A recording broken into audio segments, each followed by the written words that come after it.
Alright, so what we're going to be doing is dimming this LED right here. The way to do that is by using analog write in our code and using pulse width modulation, or PWM. And what those are going to do is output different voltages to this LED.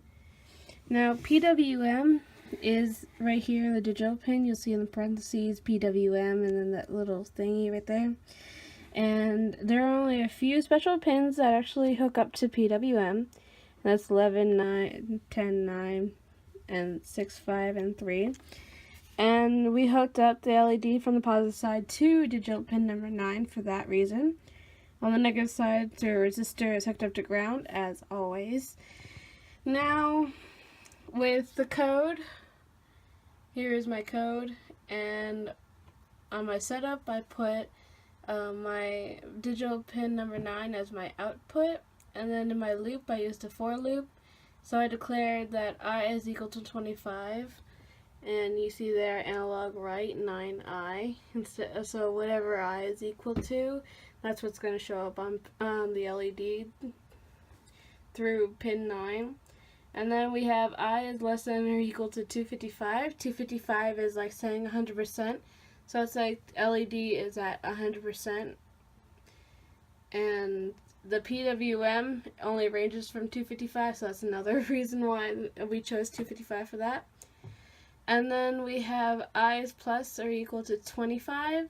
So the deal with 25 is the fact that it starts at 25, so equal to means it's going to start at 25, and then plus is going to add 25 for each time.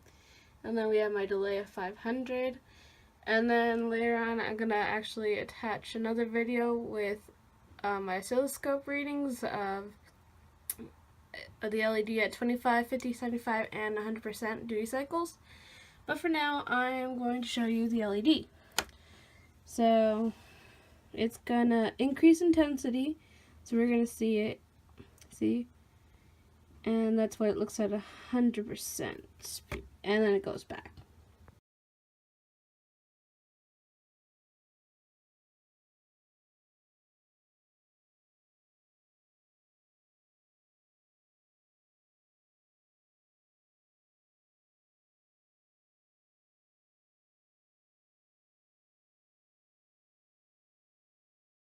Okay, so here we have a DC motor. As small as it is, it's still a DC motor. And then here we have a potentiometer. So the way we hook this up is on this side of the potentiometer is hooked up to ground. And then on the positive side is hooked up to 5 volts. Over here is hooked up to the positive side of the DC motor. On the negative side is also hooked up to ground. So what I'm going to show you is how this potentiometer is going to control the speed of this motor. So I'm going to turn it on. So first I'm going to slightly move it. And you see it starts to move. Now I'm only using 5 volts, so it's not going to move as fast as what is 9 volts. So it's kind of limited on to how much I could turn this potentiometer. And that's about how fast it can go.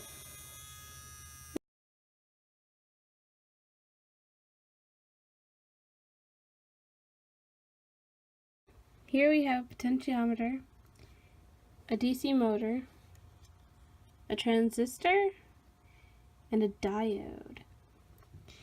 Now, over here for the potentiometer, on this side is hooked up to ground. The green wire is hooked up to analog pin 0. And then over here we have, if we get that out of the way, hooked up to 5 volts on positive side. Now, let's start over here with the DC motor on this side. So we have the positive side and negative side of the DC motor. They are both connected to each other through the diode. Over here on the positive side, though, is connected to 5 volts. So connected to 5 volts. And then on the negative side in front of the diode is a white wire connected to the transistor. The yellow wire on the transistor is connected to a digital pin number 9, and the black wire is connected to ground. This is my code. We're declaring pin 9 as our output, and then we declared the potentiometer as an integer as pot. So pot is equal to analog read, and that's pretty much what it's going to do, is read a value of the potentiometer. Next we have analog write. So because we're using PWM or pulse width modulation, we have to use analog write.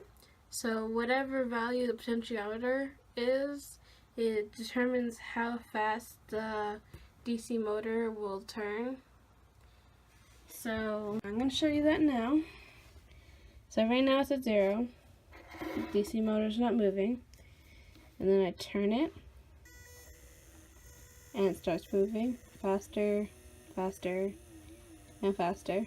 So now it's at 1023. That's the highest it can go. And then I turn it back down, and it turns off.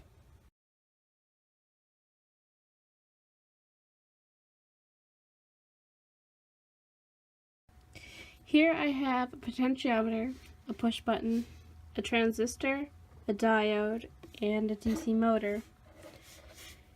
Over here for the potentiometer, this black wire is hooked up to ground, green is hooked up to analog 0, and red is hooked up to 5 volts. Here we have a push button circuit and a pull down. Reason why, because our resistor is connected to the ground. In front of the resistor we have a blue wire connected to digital pin number 9. On the other side is a red wire connected to the positive 5 volts. Now, here we have a DC motor. On the positive side of the DC motor is a diode, and it's in front of it's also a red wire connected to 5 volts. On the other side of the diode is the negative side of the DC motor, and in front of the diode is this white wire right here, and the white wire is connected to the transistor. In the middle of the transistor is connected to digital pin number 3, and then our final wire is connected to ground. Here's my code. So pin 9 is my input, because that's the push button, and then pin 3 is my output.